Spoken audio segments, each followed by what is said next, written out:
bien, hoy vamos a estar predicando el mensaje, un llamado a la conversión del corazón en medio de la tribulación del coronavirus. Un llamado a la conversión del corazón. ¿Cómo debemos reaccionar en todas las naciones ante la pandemia del coronavirus y el quebranto de la economía mundial? El objetivo de este mensaje es apelar al pensamiento. Vemos en la Biblia que una de las áreas de mayor batalla espiritual es nuestra mente y obviamente nuestro corazón, es decir, nuestros pensamientos y nuestras emociones.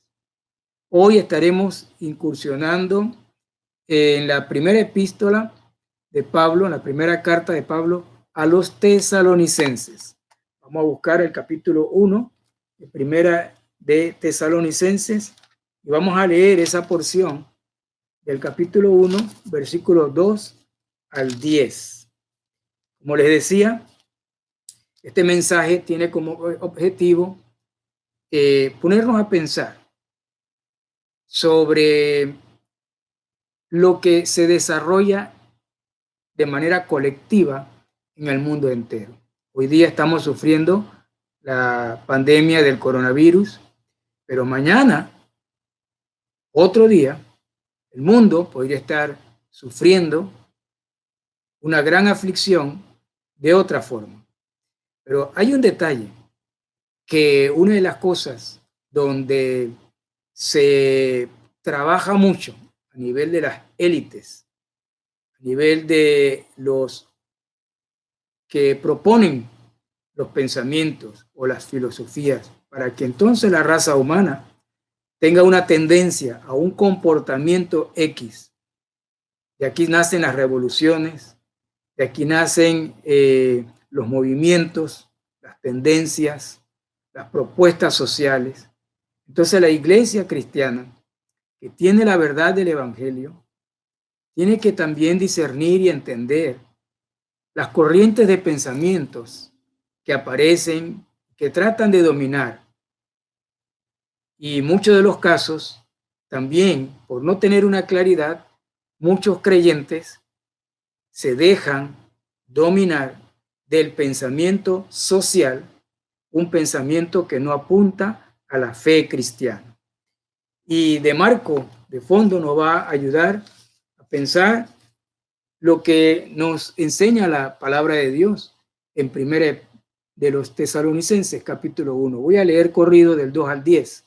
Dice Pablo a los tesalonicenses: damos siempre gracias a Dios por todos vosotros, haciendo memoria de vosotros en nuestras oraciones, acordándonos sin cesar delante del Dios y Padre nuestro de la obra de vuestra fe, del trabajo de vuestro amor y de vuestra constancia en la esperanza en nuestro Señor Jesucristo. Porque conocemos, hermanos amados de Dios, vuestra elección, pues nuestro evangelio no llegó a vosotros en palabras solamente, sino también en poder, en el Espíritu Santo y en plena certidumbre, como bien sabéis cuáles fuimos entre vosotros por amor de vosotros, y vosotros vinisteis a ser imitadores de nosotros y del Señor, recibiendo la palabra en medio de gran tribulación, con gozo del Espíritu Santo, de tal manera que habéis sido ejemplo a todos los de Macedonia y de Acaya que han creído. Porque partiendo de vosotros ha sido divulgada la palabra del Señor, no solo en Macedonia y Acaya, sino que también en todo lugar vuestra fe en Dios se ha extendido. De modo que nosotros no tenemos necesidad de hablar nada, porque ellos mismos cuentan de nosotros la manera en que nos recibisteis y cómo os convertisteis de los ídolos a Dios, para servir al Dios vivo y verdadero, y esperar de los cielos a su Hijo, al cual resucitó de los muertos, a Jesús, quien nos libra de la ira venidera. Un llamado a la conversión del corazón en medio de la tribulación del coronavirus. La conversión genuina para seguir a Cristo tiene que ver con recibir la palabra de Dios y tiene que ver con nuestros pensamientos estén alineados a la palabra de Dios. Nuestras emociones estén alineadas a la palabra de Dios. Sé que el mensaje de hoy es para los que creen que la Biblia es la palabra de Dios. Pero si por alguna razón alguno de los que estamos juntos ahora no es lector de la Biblia, también espero que este mensaje cobre significado para usted. La palabra que suena mucho ahora, en estos momentos, es la palabra tribulación o angustia o padecimiento. Pero esta palabra es clave en la Biblia. Ahora en la lectura que hemos tenido, Pablo la utiliza. El diccionario la define como tribulación, situación de aflicción muy grande. En la Biblia aparecen frases usando esta palabra que nos ayudan a reflexionar. Pero el Salmo 46, versículo 1, nos da confianza de saber que Dios está protegiéndonos en medio de cualquier aflicción. 46:1, el Salmo dice: Dios es nuestro amparo y fortaleza, nuestro pronto auxilio en las tribulaciones. No importa qué tribulación, qué angustia, enfermedad, dolor estemos atravesando, Dios es nuestro amparo y nuestra fortaleza en nuestras tribulaciones. El mundo en el que vivimos es un mundo en angustia. El dolor y la muerte se ha apoderado del mundo y de los gobiernos en estos días. La desesperación ha invadido las mentes y los corazones de los más débiles que no tienen esperanza, al grado que algunos no lo han podido superar y se han quitado la vida. La tristeza domina los pensamientos y las emociones, oprime el corazón de muchas personas. Esto puede llevar a un individuo a reaccionar incontrolablemente hasta asesinar a seres queridos. Todo está en el pensamiento, en las emociones. ¿Quién puede controlar los graves niveles de desesperación que pueden embargarnos en algún momento? Solo los creyentes en Jesús, el Redentor, nuestro Redentor, podemos lograr alivio y sanidad a nuestros pensamientos frágiles y vulnerables. Con la pandemia que estamos confrontando, creyentes y no creyentes, muchos han muerto, muchos están sufriendo. El mundo vive hoy en verdadera tribulación. Todos queremos que todo esto termine pronto, pero supongamos que el coronavirus llega a ser controlado. Se detienen los contagios, el número de muertos se reduce. La pregunta es, ¿se acabarán las aflicciones en la humanidad? ¿Las angustias desaparecerán en el mundo? ¿Se acabarán las injusticias, los fraudes económicos, los escándalos, los conflictos y las guerras entre las naciones se acabarán? Quizá exista otro mal que no estamos viendo. Ese mal es el mal del egoísmo, del pecado que domina la mente de los hombres. Los 12 pasos para la recuperación de adictos que propone la Asociación de Alcohólicos Anónimos nos instruyen correctamente sobre qué hacer frente a una crisis. Ellos dicen que cuesta mucho que los adictos al alcohol den el primer paso para su recuperación. Ese primer paso es donde el alcohólico, el adicto, acepta que tiene un problema, que está dentro de un problema, que no lo puede manejar. ¿Cómo lograr que ese individuo acepte que tiene un problema? Es increíble si logra superar esa negación. Muchos han llegado a decir que si el paciente acepta su condición de alcohólico, ya acepta, elimina esa negación de que no soy alcohólico y acepta su situación, muchos han dicho que cuando él acepta su condición, ya él ha avanzado un 50% en el proceso de su recuperación. Lo mismo sucede con el pecado. Solo el Evangelio de Jesucristo identifica cuál es el verdadero problema de la raza humana. Las religiones por lo general niegan la existencia del pecado en el ser humano. Niegan y no aceptan que el ser humano tiene este problema. Sin embargo, el Evangelio de Jesucristo es claro al exponer la pecaminosidad de cada uno de nosotros que formamos parte de la raza humana. Ese problema es el pecado de haberse separado de Dios, de haberse hecho independiente de Dios, Dios que es nuestro creador, que nos hizo. Ya sabemos que la consecuencia de esa separación de Dios es la llegada de la muerte y del sufrimiento, del dolor, de la vergüenza, de la tristeza y todos los demás sentimientos que se van sumando a este problema del pecado. La carta del apóstol Pablo a los tesalonicenses. Este grupo de los tesalonicenses estaba compuesto por creyentes gentiles, creyentes de trasfondo judío, que se convirtieron en la ciudad griega de Tesalónica.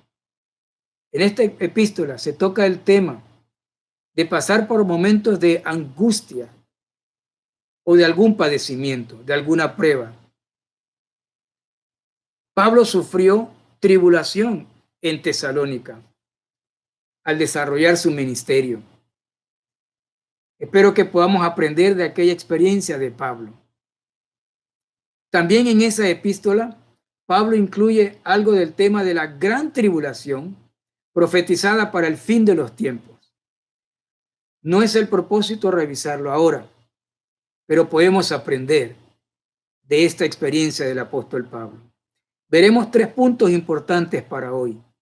1, nadie se escapa de las tribulaciones de la vida. 2, existen niveles o capas de tribulaciones. Y 3, veremos las 2 decisiones finales que cualquier ser humano deberá tomar ante cualquier tribulación o crisis.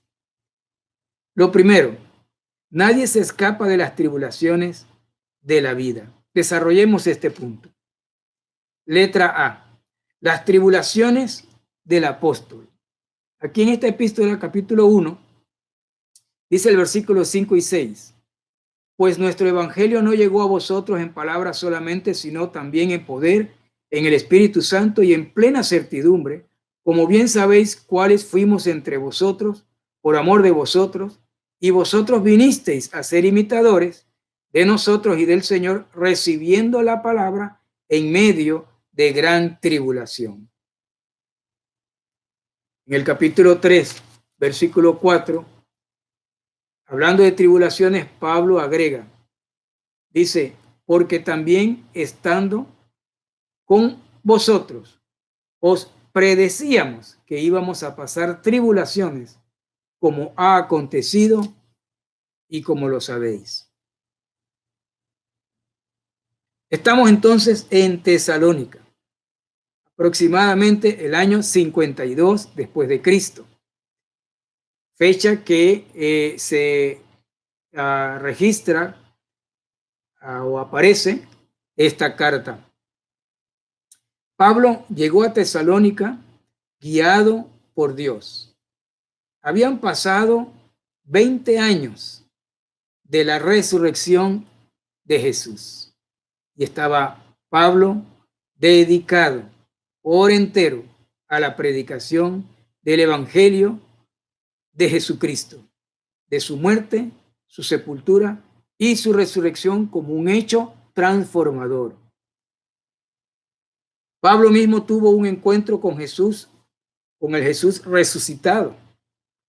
Su conversión se registra en Hechos capítulo 9. Desde entonces se entregó enteramente a la predicación del Evangelio a griegos y no griegos, a judíos y no judíos. Todo el libro de Hechos, gran parte del libro de los Hechos, se está dedicado al ministerio de predicación y enseñanza del Evangelio por parte de Pablo y otros. Otra cosa que podemos mencionar aquí es que Tesalónica era la segunda ciudad en importancia en Grecia. Se caracterizaba por el politeísmo grecorromano.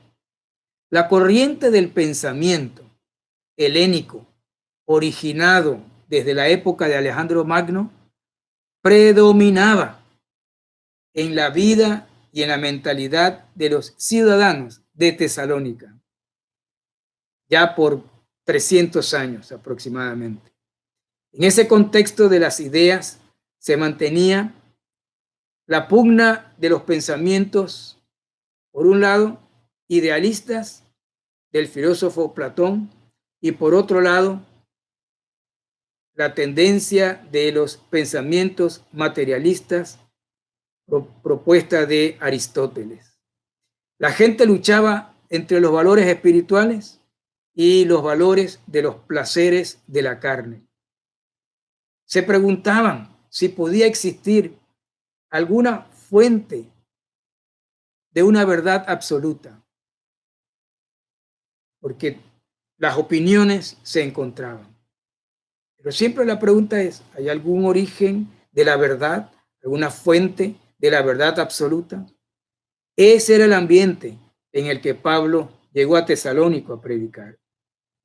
El mensaje de Pablo era el evangelio de la resurrección de Jesús. Los ídolos de los tesalonicenses, de los atenienses, de las ciudades griegas, eran muchos. Podemos mencionar, del lado de los griegos, Poseidón, Zeus, Afrodita. Del lado de los romanos, Júpiter, Marte, Venus. La mitología griega, con sus deidades, coexistía con la mitología romana. Cada mitología proveía valores. Cada mitología proveía a la sociedad valores y significado para el modo de vida de ellos. Yo me sorprendo al decir esto por la influencia de la mitología griega y romana que se está levantando en pleno siglo XXI. Se le está dando un impulso hoy día a la forma de pensar de las personas y los países con un fondo mitológico, no verdadero, de la palabra de Dios,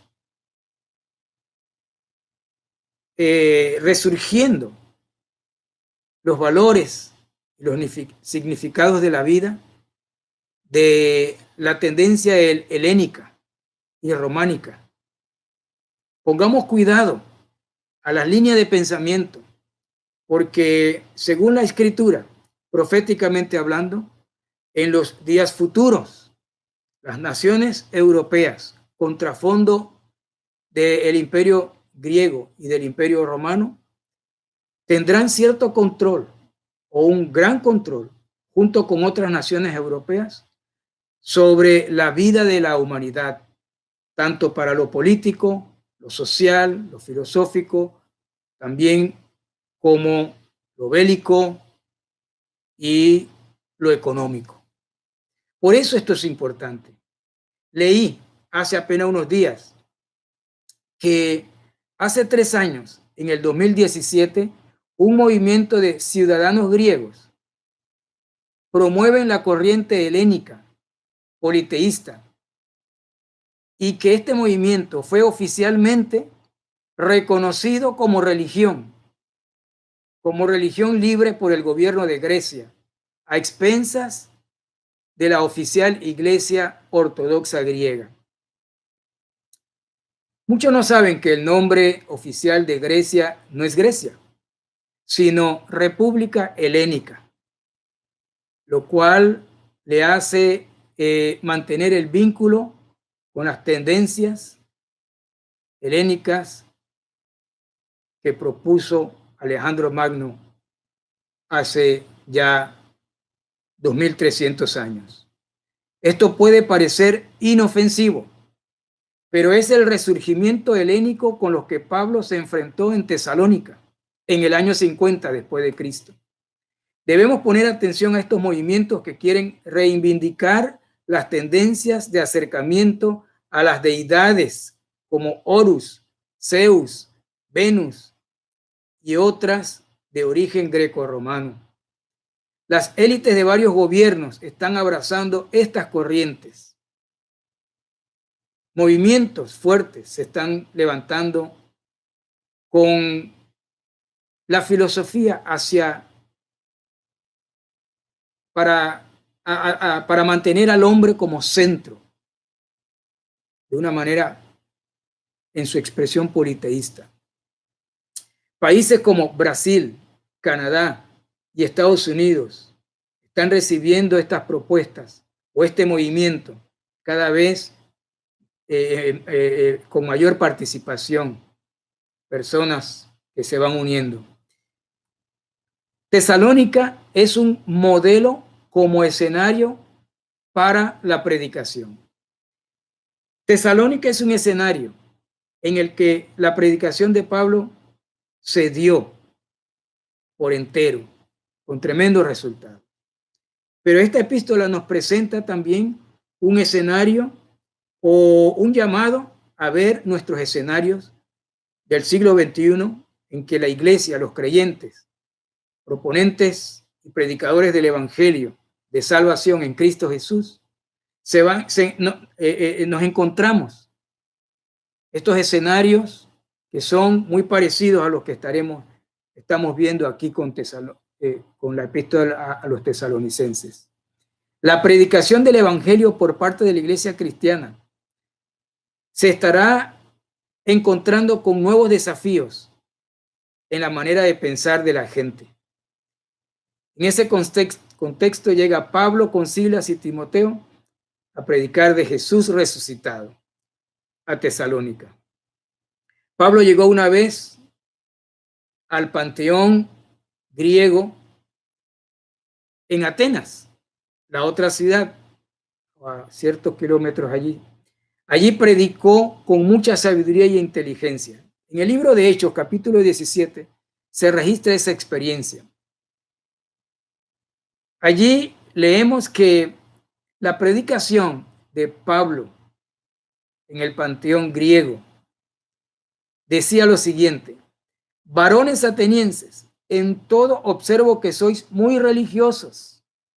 Pasando y mirando vuestros santuarios, dice Pablo, hallé también un altar en el cual estaba una inscripción: al Dios no conocido, al que ustedes adoráis sin conocerle, es a quien yo os anuncio. Decía Pablo, el Dios que hizo el mundo y todas las cosas, no habita en templos hechos por manos humanas.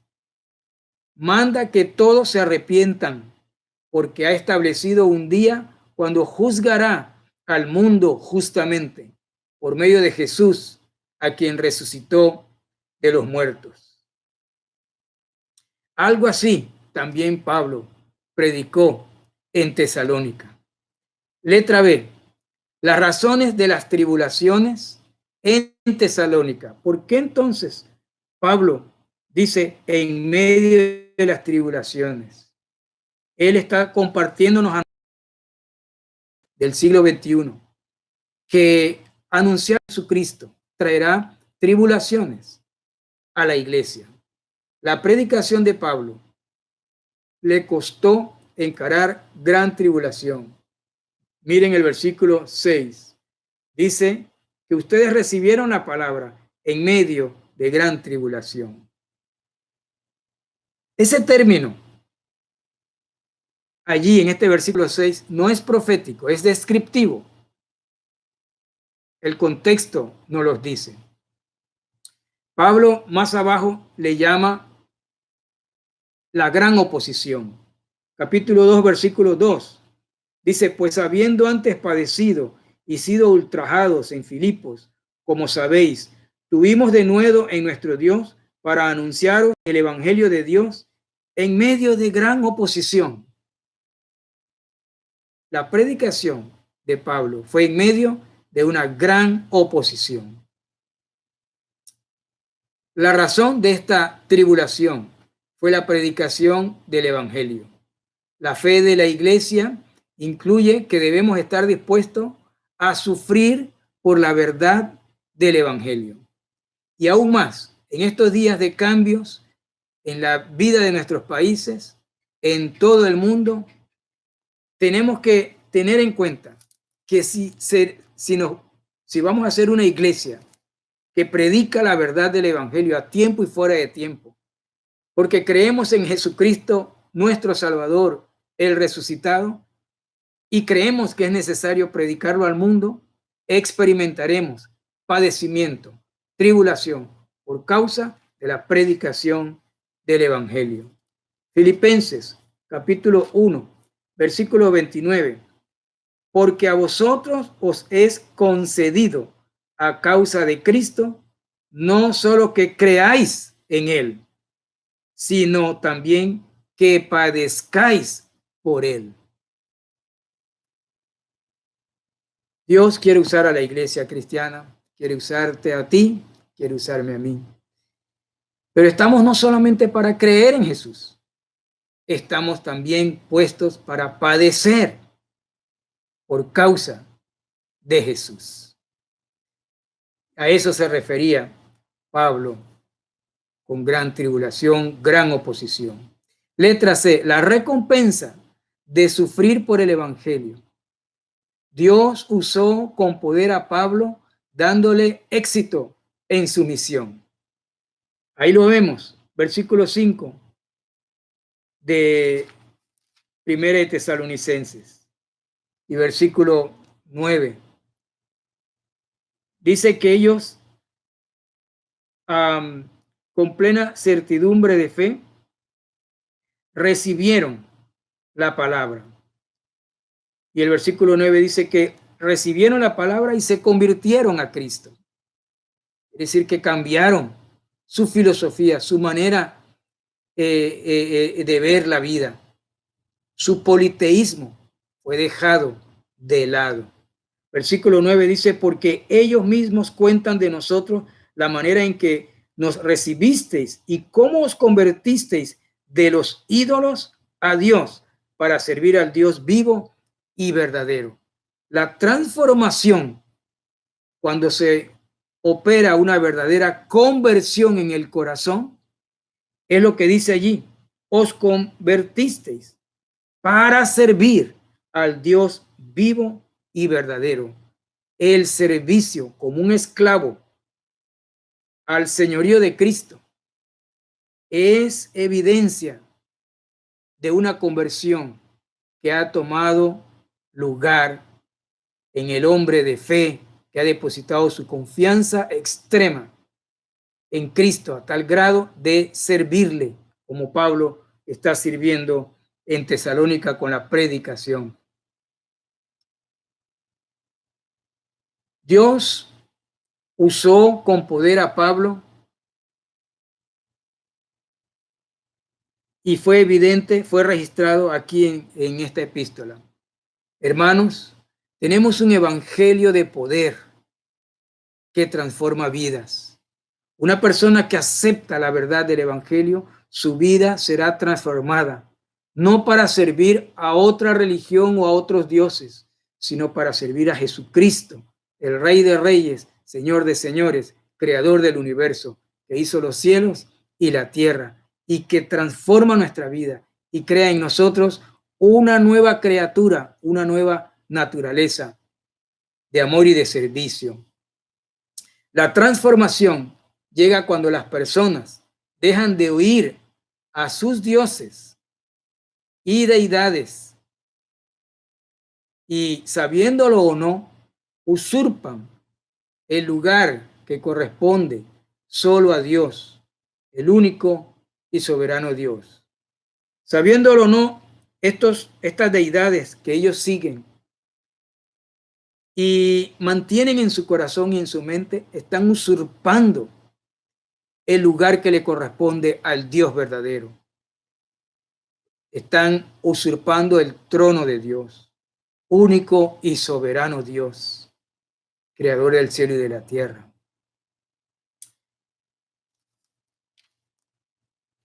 Ahí en el capítulo 2, versículo 13, nos habla de este éxito, por lo cual también nosotros, sin cesar, damos gracias a Dios de que cuando recibisteis la palabra de Dios que oísteis de nosotros, la recibisteis no como palabra de hombres, sino según es en verdad la palabra de Dios, la cual actúa en vosotros, los creyentes. Así que cualquier gran tribulación que los creyentes pasemos por predicar de Cristo baja a categoría de gran oposición. Dios usará el evangelio que predicamos para transformar nuestras vidas y otras vidas. Una persona que predica el evangelio es una persona que está siendo transformada por el evangelio. Una persona que predica a otras vidas es una persona que está viendo el fruto de la palabra de Dios. Cuando las personas la reciben, son transformadas. Él nos transforma de los ídolos a Dios.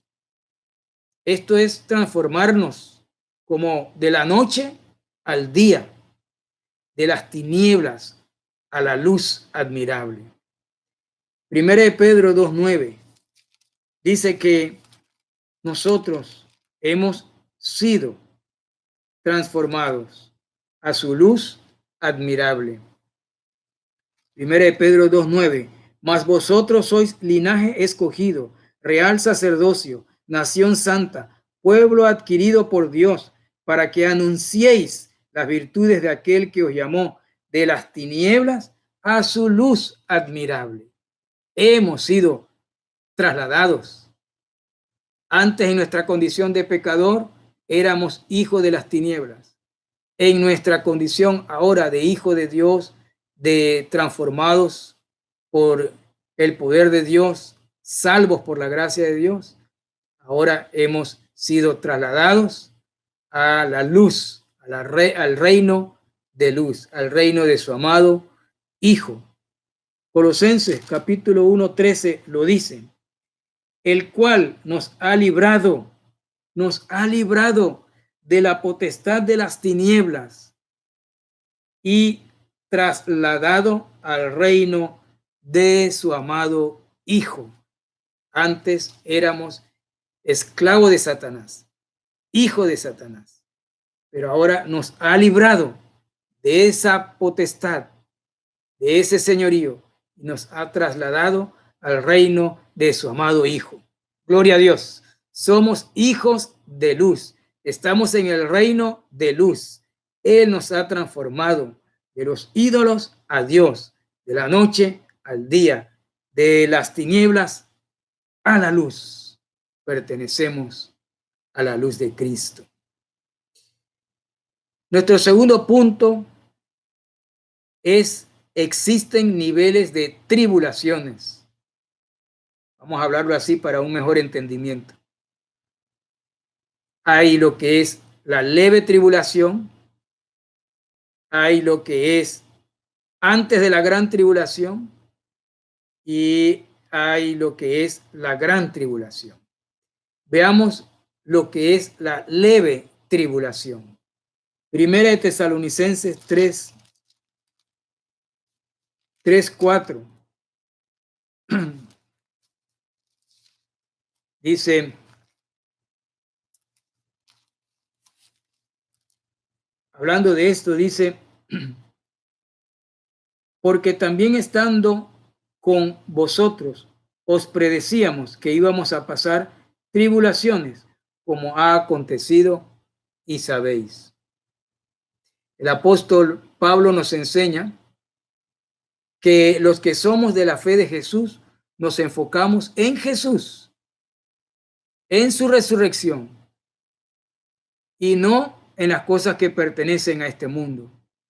No nos enfocamos en las tribulaciones. Pasamos por ellas, pero nos enfocamos en su Hijo Jesucristo.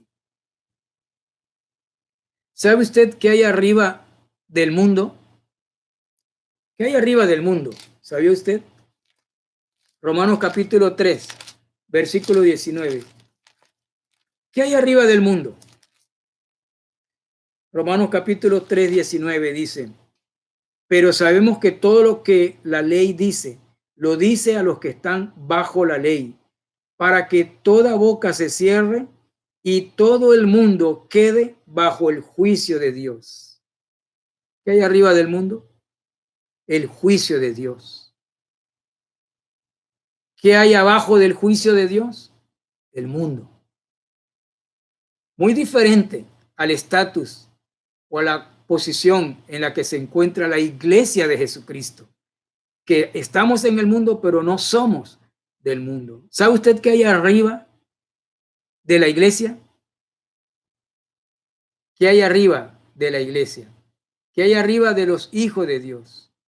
Romanos, capítulo 6, versículo 14.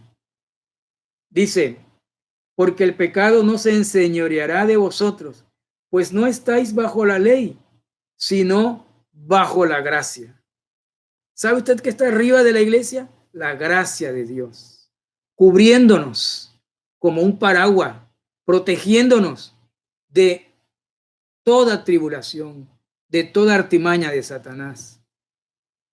La iglesia está no bajo el juicio como lo está el mundo. La iglesia está bajo la gracia de Dios, porque ha sido trasladada de la potestad de las tinieblas al reino de su amado Hijo. Esta gracia es la que permite a los verdaderos cristianos predicar como Pablo. Esta gracia nos permite predicar. ¿Hasta cuándo predicaremos? Hasta cuando la gracia termine. ¿Hasta cuándo predicaremos? Primera de Corintios 11, 26 dice, esto anunciamos hasta que Él venga. Para la iglesia de los creyentes en Cristo, este tiempo en el que estamos es el tiempo que llamamos el tiempo de la gracia, el periodo de gracia. Es un tiempo que, aunque hay tribulación para la iglesia, es leve tribulación, no es la gran tribulación. Es un tiempo que, aunque hay tribulación, es el momento de la apertura para predicar con todo denuedo el evangelio del soberano Dios. Es tiempo de predicar a Cristo. Es el tiempo de la gracia. Es el tiempo de la iglesia. Pero este tiempo parece que está pronto por terminar. Letra B. La segunda manera o nivel de ver la tribulación, el principio de dolores previos a la gran tribulación. Hemos hablado de esto antes. Lo dijo Jesús, Mateo 24, versículo 7 al 8. Habla de un tiempo de tribulación previo a la gran tribulación. Dice el versículo 7 y 8 de Mateo 24. Porque se levantará nación contra nación y reino contra reino, y habrá pestes y hambres y terremotos en diferentes lugares. Y todo esto será principio de dolores.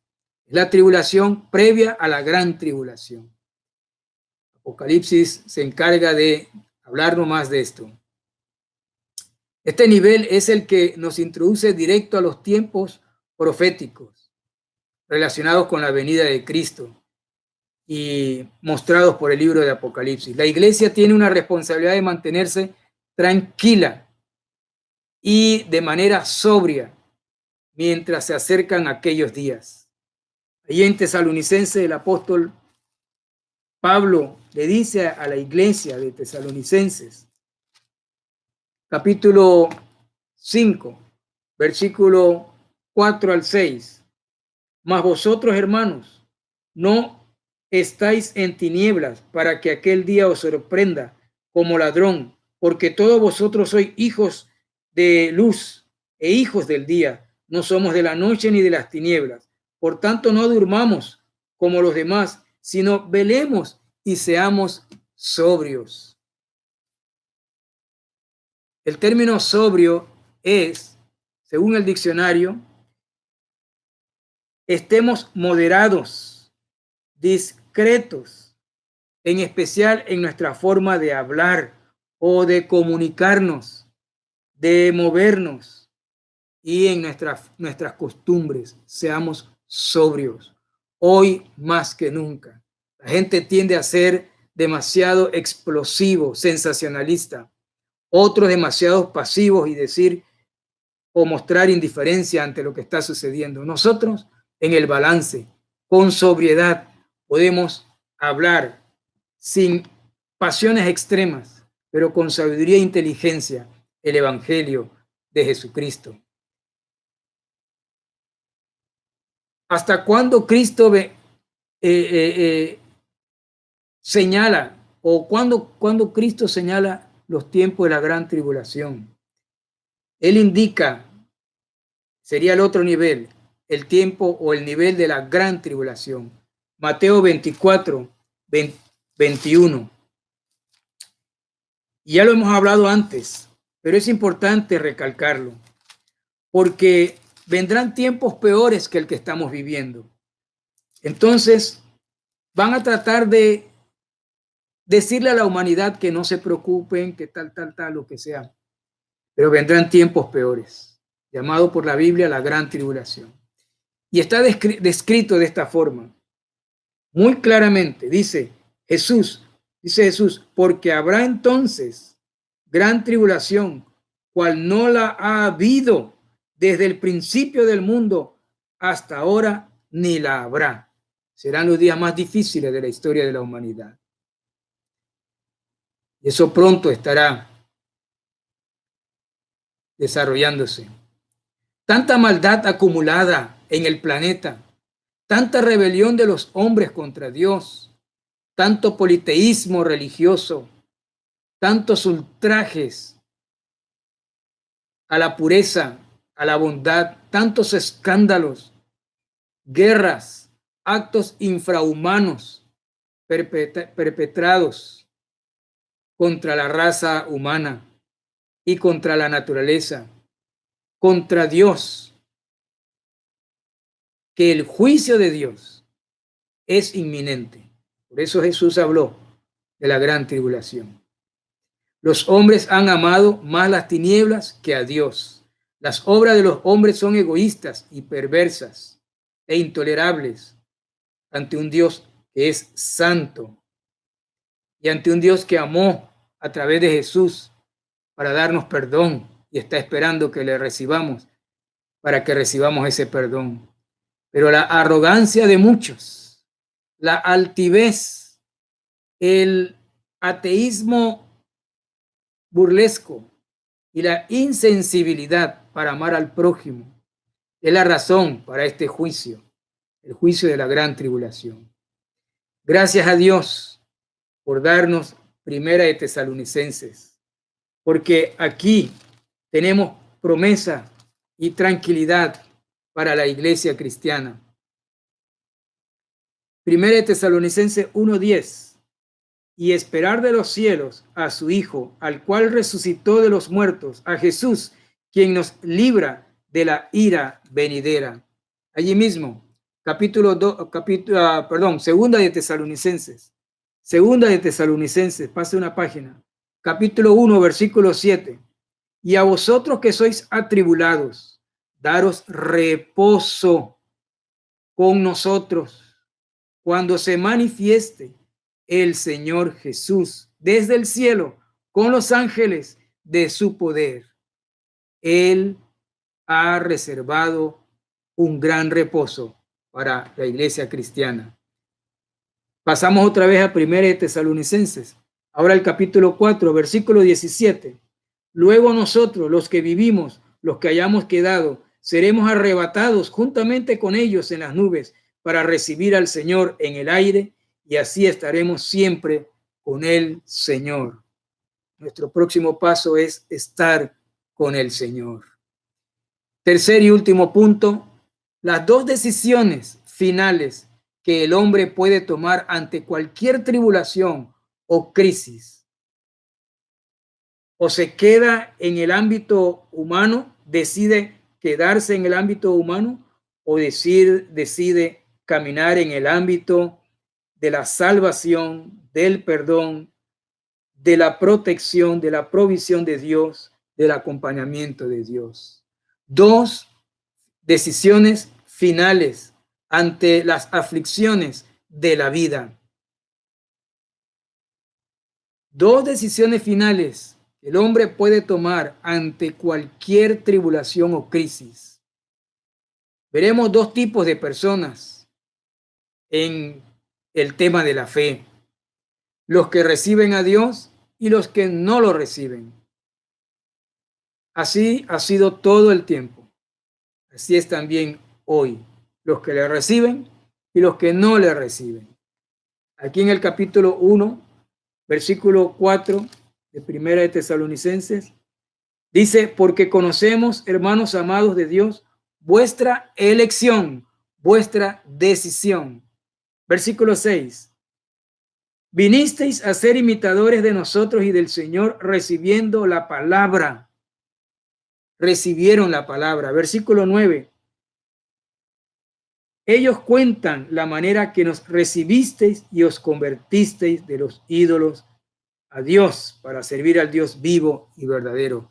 Es la decisión de recibir la palabra de Dios, de recibir a Jesucristo como el Salvador personal, para una relación personal con Dios y viva y disfrutarla y estar en el gozo del Señor. Mi fortaleza es estar en la gracia de Dios. En el capítulo 2, versículo 14, aparece la otra decisión, que es estar lejos de la verdad de Dios. Capítulo 2, versículo 14. Porque vosotros, hermanos, vinisteis a ser imitadores de las iglesias de Dios en Cristo Jesús que están en Judea, pues habéis padecido de los de vuestra propia nación las mismas cosas que ellas padecieron de los judíos, los cuales mataron al Señor Jesús y a sus propios profetas, y a nosotros nos expulsaron, y no agradan a Dios, y se oponen a todos los hombres, impidiéndonos hablar a los gentiles para que éstos se salven. Esto dice, se colman de sus pecados. Estos son los que no aceptan la palabra de Dios. Son las dos decisiones ante la verdad de Dios.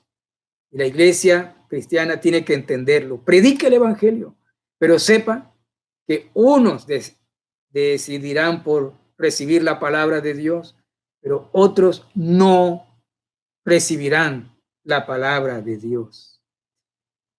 Hay dos personajes que nos da la historia para ilustrar estos dos tipos de personas. Letra A. La primera decisión será llamada, o la llamaremos la decisión humanista. El prototipo para esta decisión humanista que he tomado para este mensaje es Leonardo da Vinci. Definamos primero el humanismo. El diccionario dice humanismo, movimiento intelectual del siglo XV y XVI, y que rompió con las tradiciones conservadoras, exaltando las cualidades del hombre, de la naturaleza humana, según las propuestas griegas y romanas de sus orígenes. Leonardo da Vinci, hablemos un poquito de este hombre. Fue un hombre brillante. Sorprende a muchos. Los que estudian su biografía quedan sorprendidos. Un hombre muy brillante. Primer matemático moderno, químico, físico, músico, arquitecto, anatomista, botánico, ingeniero mecánico, poeta, pintor, escultor, filósofo, inventor, urbanista. De verdad que es un hombre brillante, o fue un hombre brillante. Parte de su contexto fue la época de la dinastía papal de los Borgias. Pudo ver muchas cosas a su alrededor. Leonardo hizo todo lo posible y casi todo lo imposible. Tantos inventos. El renacimiento de Da Vinci volcó por completo al pensamiento de la época. Leonardo buscó hasta el final de su vida la respuesta a los grandes interrogantes de la vida. Con su mentalidad de matemático, trató el concepto filosófico de dar valor a cada cosa en particular, los particulares, a cada cosa de manera individual. Las cosas de valor universal, absolutas, para él no le eran útiles en su manera de pensar. Después de él, el pensamiento humanista ha sido predominante en el desarrollo de nuestros últimos años, la edad moderna y la edad contemporánea.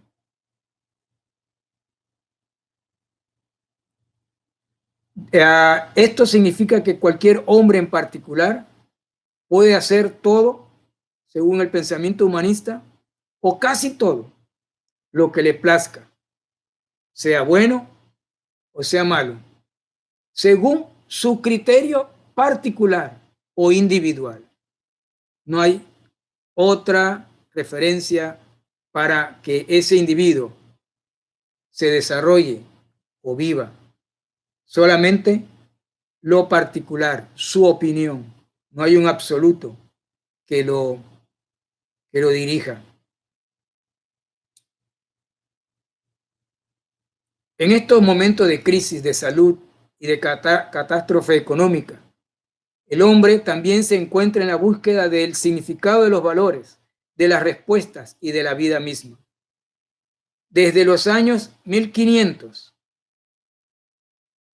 después de Cristo, es decir, de aquí atrás 500 años, el Renacimiento comenzó a reivindicar muchos de los valores de la cultura griega y de la cultura romana. Se dio inicio al antropocentrismo, dejando al olvido el teocentrismo. En otras palabras, el hombre se colocó como el centro de atención. Se desplazó a Dios para colocarlo como centro del pensamiento humano. Entonces, ante los últimos días de Leonardo, buscó respuestas, pero no tuvo respuestas a sus inquietudes. Hasta el final de sus días trató de mirar las cosas con significado absoluto, pero no lo logró. Fracasó en su intento de descubrir la verdad absoluta de Dios. ¿Qué heredamos del humanismo que coloca al hombre como centro de todo? lo que hereda finalmente el humanismo, al colocar al hombre como centro de atención, el antropocentrismo, el hombre como centro. ¿Qué logra finalmente cuando el hombre se enfrenta a pandemias que lo hacen sentirse vulnerable, limitado, impotente, que lo hace ser sumiso de la circunstancia externa? Entonces, hay personas que ante este hecho cambian de manera de pensar y dejan de ser egoístas, individualistas, y entonces buscan a Dios. Y qué bueno, porque es el momento para que puedan experimentar la conversión y cambiarse o convertirse a Dios. Pero otros siguen en su altivez sin recibir la palabra de Dios. Los cristianos encontramos paz en medio de la tormenta, porque creemos en los absolutos de la palabra de Dios, que vencen el pesimismo y la desesperación cuando nos hallamos en diversas pruebas.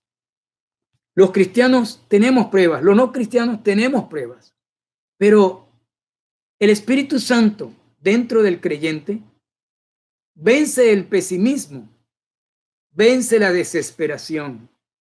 Primera de Pedro, capítulo 1, versículo 6. Una persona que cree en Jesucristo vence el pesimismo y la desesperación, herencia del humanismo, cuando ya ante un mal no tiene a Dios y él sucumbe ante ese mal.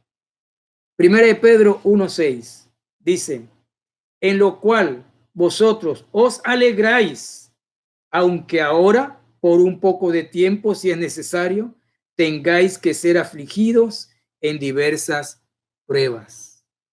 La alegría brota de un corazón que ama a Dios, que tiene a Dios, que vive para Dios. Santiago lo dice de otra manera, capítulo 1, versículo 2. Hermanos míos, tened por sumo gozo cuando os halléis en diversas pruebas. Muchas veces nos hablan y nos dicen, ¿qué te pasa? No estás triste, no estás preocupado frente a la pérdida de un ser querido. El cristianismo confía en Dios en cualquier momento de crisis y de tribulación. Letra B. El otro personaje que nos regala la historia como un prototipo es C.S. Lewis. La letra B es la decisión cristiana. Y aquí veremos como prototipo de este lado cristiano a C.S. Lewis o C.S. Lewis. Fue un hombre de perfil medio. Nació en Irlanda y trabajó en Inglaterra. Murió hace 60 años, en 1963. Desde sus 15 años se declaró ateo. Su interés se centró en la mitología y en el ocultismo. Su conversión al cristianismo ha dejado huellas en el pensamiento de muchas personas. A los 30 años se convierte del agnosticismo al cristianismo. Hoy es más conocido como el autor de las Crónicas de Narnia. Vivió luego como un fiel seguidor de la verdad proveniente de Dios, con los absolutos de Dios. C.S. Lewis enseñó en la Universidad de Oxford, estudió e investigó sobre los movimientos dados en la Edad Media. Por su fe en las respuestas de la Biblia, logró dar respuestas a las inquietudes de la vida, cosa que no logró Da Vinci. Fundamentó su vida en la resurrección de Jesús. Puedes leer uno de los mejores libros escritos sobre la fe cristiana, cuyo autor es C.S. Lewis, titulado Cristianismo y nada más. También ha sido editado bajo el nombre de Mero Cristianismo. Fue un documento en respuestas a los escritos del ateo Bertrand Russell, que también fue premio Nobel de la literatura. Finalmente, la letra C en este tercer punto, la decisión que la iglesia debe tomar ante la crisis. La decisión que la iglesia debe tomar ante la crisis. La iglesia, usted y yo, tres palabras con R. Una, la iglesia de Cristo hoy día debe, uno, recibir la palabra de Dios como la única fuente de toda verdad, la palabra autoritativa de Dios. Recibir la palabra de Dios. Dos, la iglesia debe realizar la misión de hablar a otros para que otros se salven. Y tres, la iglesia debe revestirse con el vestido de la fe, del amor y de la esperanza. Rápidamente, ¿qué debe hacer o qué decisión finalmente toma la iglesia ante las crisis? Uno, debe recibir la palabra de Dios. Lo hemos leído varias veces ya. Capítulo 1 de 1 Tesalonicenses, capítulo 4, 6 y 9. Ellos recibieron la palabra de Dios. Dice capítulo 2, versículo 13, que ellos recibieron la palabra de Dios que oísteis de nosotros. La recibisteis no como palabra de hombres, sino según es en verdad la palabra de Dios. Iglesia, tenemos la palabra de Dios, que es verdad absoluta para todos los tiempos. Hagamos caso de ella. En segundo lugar, iglesia, debemos realizar ante las crisis, realizar la misión de hablar a otros para que se salven. Capítulo 2, versículo 14 de esta epístola. Dice que ellos se oponían se oponían a que hablaran a los gentiles para que estos se salven. ¿Qué quiere decir? Que cuando hablamos, las personas, muchos vendrán, reciben la palabra y serán salvos. Otra cosa que debe hacer la iglesia continuamente es revestirse de amor, revestirse de fe y revestirse de esperanza. En medio de la tribulación, de la desesperanza, en medio de la tristeza, la iglesia debe revestirse de fe, de amor y de esperanza. Capítulo 5, 1 Tesalonicenses, versículo 8.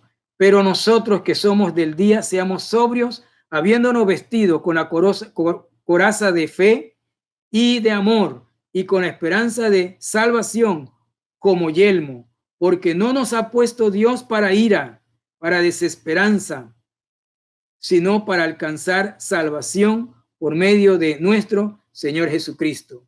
Dice aquí que debemos vestirnos de la coraza de fe y de amor. La coraza se pone en el pecho. Ahí está el corazón, ahí están las emociones, los sentimientos.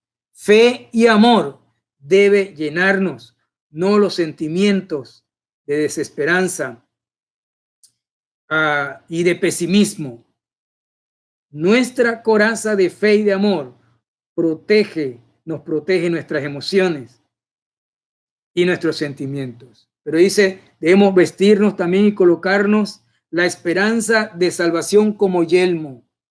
La salvación como yelmo. El yelmo, el casco, protege entonces la mente, los pensamientos.